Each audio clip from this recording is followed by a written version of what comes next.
வணக்கம். செல்வகுமாரின் அதிகாலை வானிலை ஆய்வறிக்கை. அதிகாரப்பூர்வ வானிலை அறிக்கைக்கு இந்திய வானிலை ஆராய்ச்சித்துறை அறிக்கையை பார்க்கவும். 2025 டிசம்பர் 23 செவ்வாய்க்கிழமை அதிகாலை நிலவர வானிலை பதிவு. வானிலை அமைப்பு. ஏற்கனவே நிலநடுக்கோட்டு இந்திய பெருங்கடலிலே மாலத்தீவு அருகே நீடித்துக் கொண்டிருந்த காற்றழுத்த தாழ்வு நிலை கிழக்கு நோக்கி நகர தொடங்கியதை நாம் அறிவித்திருந்தோம். இன்றைக்கு நன்றாகவே கிழக்கு நோக்கி நகர்ந்திருக்கிறது. இது தொடர்ந்து கிழக்கு நோக்கி சென்று சுமத்ரா தீவு அருகே வர இருக்கக்கூடிய நிகழ்வோடு ஒன்றிணைந்து தீவிரமடைந்து 29ஆம் தேதி இலங்கைக்கும் 28ஆம் தேதியே இலங்கைக்கும் 29 கனமழையாக இலங்கைக்கும் பிறகு படிப்படியாக தமிழ்நாட்டிற்கும் மழை பொழிவை அதிகரிக்க செய்யும். இப்போ இதில் வெப்பநிலையை பொறுத்த வரைக்கும் கிறிஸ்துமஸோட முற்றிலுமாக விலகும் என்று நாம் எதிர்பார்க்க முடியாது. குளிர் தொடரும். குளிருக்கிடையே மழைப்பொழிவை கொடுக்கும். ஆனால் நீலகிரி மாவட்டத்தில் -2 -1 போனது ஜீரோவில் இருக்கும். ஜீரோவில் இருக்கும். உறைபனி இருக்கும். அவ்வளவா உறைபனி இருக்காது, அச்சப்பட வேண்டாம். சுத்தமாக இல்லை என்று போகாது, ஆனால் கொஞ்சம் குறையும். +1 +2 ஆயிரும். எப்பன்னு பார்த்தீங்கன்னா, உதாரணத்திற்கு இன்றைக்கு 23ஆம் தேதி 22ஆம் தேதியை விட 1 டிகிரி குறைந்தபட்ச வெப்பநிலை கூடும். குறைந்தபட்ச வெப்பநிலைன்னா இரவு 2:30 மணிக்கு எடுக்கக்கூடிய குறைந்தபட்ச வெப்பநிலை 1 டிகிரி கூடும். அதே போல பகல் நேரத்தில் 2:30 மணிக்கு எடுக்கக்கூடிய அந்த அதிகபட்ச வெப்பநிலையும் 1 டிகிரி கூடும். அப்போ கொஞ்சம் குளிர் குறையும். பகல் குளிரும் இரவு குளிரும் குறையும். என்ன சார் பகல் குளிரா? ஆமாம், மதியமே நடக்குது. மதியமே குளிராக இருக்கு. அப்புறம் அப்படியே படிப்படியாக இன்னும் 1 டிகிரி கூடும். அதாவது 0 என்பது 1ஆக மாறும், +1 மாறும். அப்போ இரவு நேர வெப்பநிலை 1 டிகிரி மேலும் கூடும். அதிகபட்ச வெப்பநிலை பகல் நேர வெப்பநிலை மேலும் 1 டிகிரி கூடும். எப்போ? 28, 27, 28, 26க்கு மேலேயே அப்புறம் நல்லாவே கூடும். ஆனால் ரொம்ப குளிர் விலகிடாது. குளிர் இருந்து கொண்டு தான் இருக்கும். உதாரணத்திற்கு இப்போ கோயம்புத்தூர் எடுத்துக்கிட்டிங்கன்னா ஒரு 20 டிகிரி செல்சியஸ் என்ற அளவில் ஒரு இரவு நேர வெப்பநிலையும் ஏற்கனவே இருந்ததெல்லாம் ரொம்ப கம்மி. 18க்கெல்லாம் போயிருந்துச்சு. 16 வரை கூட சில இடத்துல இருந்துச்சு. ஒரு இடத்துக்கு இடம் குளிர்காற்றோட வழித்தடத்தை பொறுத்து அமைந்திருந்தது. ஆனால் இப்போ இனிமேல்லாம் 19, 20, 21ங்கிற லெவலுக்கு போயிடும் கோயம்புத்தூர். எதற்கு கோயம்புத்தூர் சொல்கிறேன்னா, கடலோரத்தையும் ஒப்பிட போகிறோம். அதனால தான் இப்போ அதே நேரத்தில் இரவு நேரத்தில் 2:30 மணிக்கு 20 டிகிரி 21 டிகிரி செல்சியஸாக இருக்கக்கூடிய அதே நேரத்தில் மதியத்தில் 26 இருக்கும். அப்புறம் 29 கூடிரும். அப்போ மதிய வெப்பநிலை கூட போகுது. மதிய வெப்பநிலை கூட போகுது. அப்போ மதியத்தில் இந்த குளிர் என்பது விலகி கொஞ்சம் புழுக்கம் அதிகரிக்க போகிறது மேற்கு மாவட்டங்களிலே.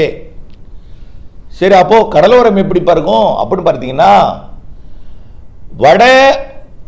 வடக்கிலிருந்து இமயமலை பகுதியிலிருந்து தான் குளிர்காற்று வராது. ஆனால் ஏன் குளிர் தொடர்கிறதுன்னு பார்த்தீங்கன்னா, கடல் பகுதியிலிருந்து, அதாவது மியான்மரிலிருந்து வடதுருவ குளிரலை கட்டுப்பாடு கொஞ்சம் இருந்துட்டு, கட்டுப்பாடு இல்லை, கொஞ்சம் இருந்துட்டே தான் இருக்கு. அந்த குளிர் என்பது மியான்மர் வழியாக வங்கக்கடலில் இறங்கி வந்து ஏறும். இதனால சென்னை உள்ளிட்ட வடகடலோர மாவட்டங்களுக்கு குளிர் தொடரும்.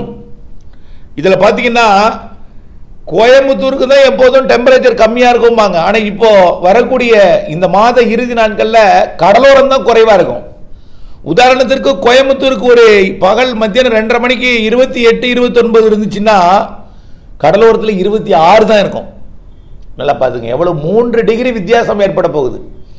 கடலோரத்தில் 26 டிகிரி செல்சியஸும் உள்ள 29 இருக்கும். இதனால என்ன ஆக போகுதுன்னா, கடலோரம் இருகாற்று இணைவால் மழையும், மேற்கே வெப்ப உயர்வால் நல்ல மழையும் கிடைக்கும் மேற்கு மாவட்டங்களில். அப்போ கடலோரம் தான் வெப்பம் குறைய போகுது. ஏன்னா கிழக்கிலிருந்து வரக்கூடிய காற்றுல குளிர் இருக்கிறது.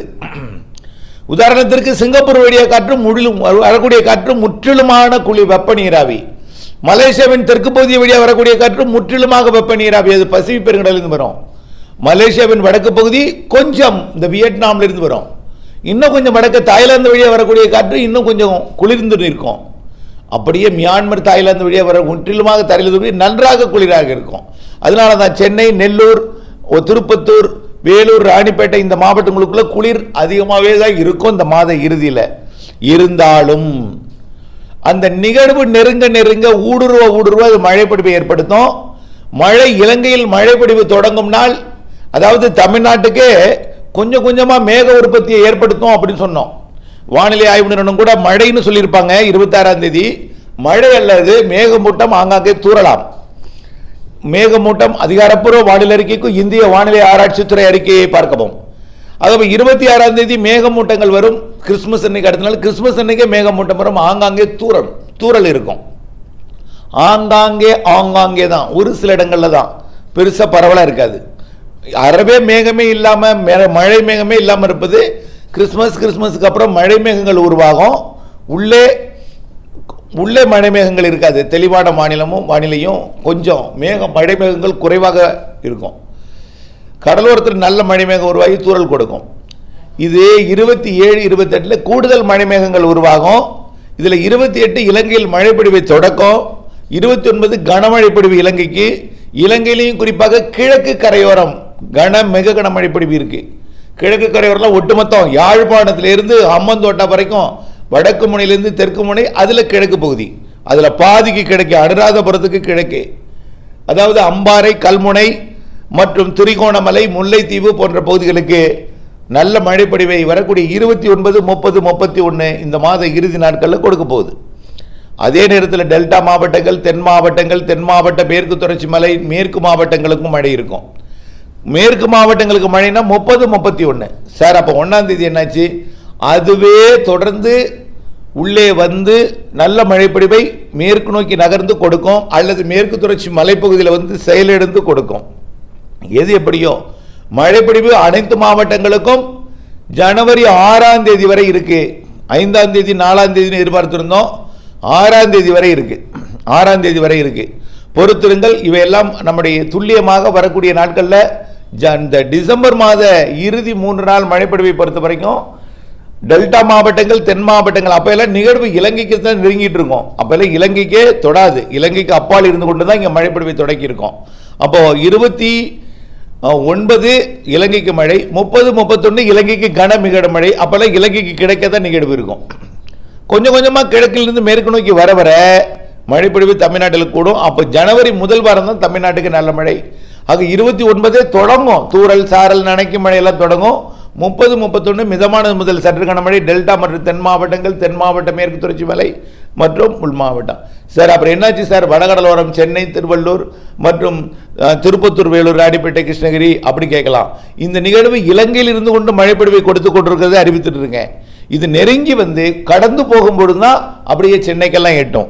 அப்பதான் நீராவி காற்று மேலே குவிக்கும். அப்பதான் நிலநடுக்கோட்டு இந்திய பெருங்கடல் நிகழ்வு விலகி இருக்கும். அப்பதான் நிலநடுக்கோட்டு இந்திய பெருங்கடல் நீராவி காற்று கிடைக்கும். அப்பதான் விலகி இருக்கும் பொழுது குளிர்காற்று அரபிக்கடல் வழியாக பயணிக்கும்.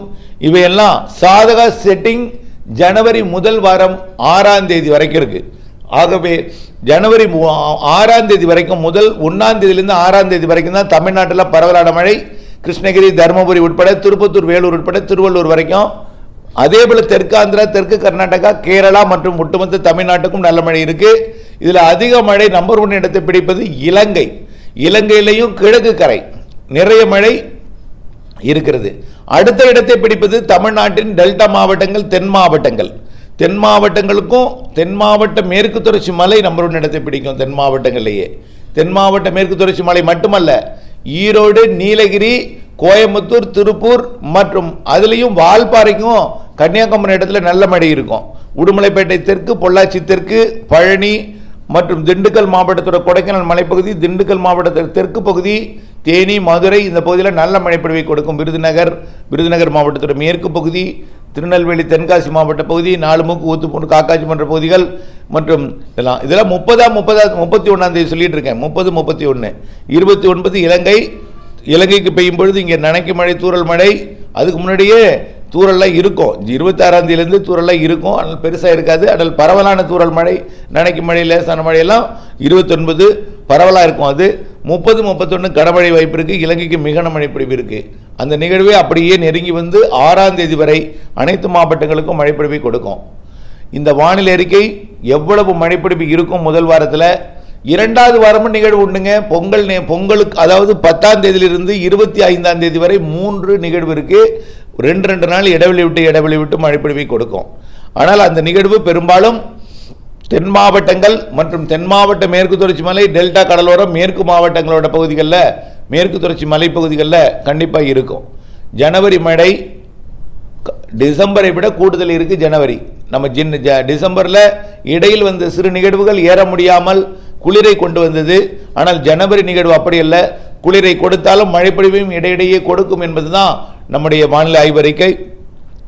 வரக்கூடிய ஜனவரி முதல் வார மழைப்பொழிவு எந்த அளவிற்கு இருக்கும், அதே போல் ஜனவரி 3 நிகழ்வுகள் நம்ம பொங்கல் நேரத்தில் குடியரசு தினம் வர வரைக்கும் 10லேருந்து 26 வரைக்கும் வரக்கூடிய நிகழ்வு 3 சிறு நிகழ்வுகள் இடைவெளி விட்டு 2 நாள் இடைவெளி விட்டு மழைப்பொழிவு எப்படி எல்லாம் விரிவான அறிக்கையோடு சமர்ப்பிக்க இருக்கிறேன். கோடை மழை எல்லாமே அறிவிக்க இருக்கிறோம்.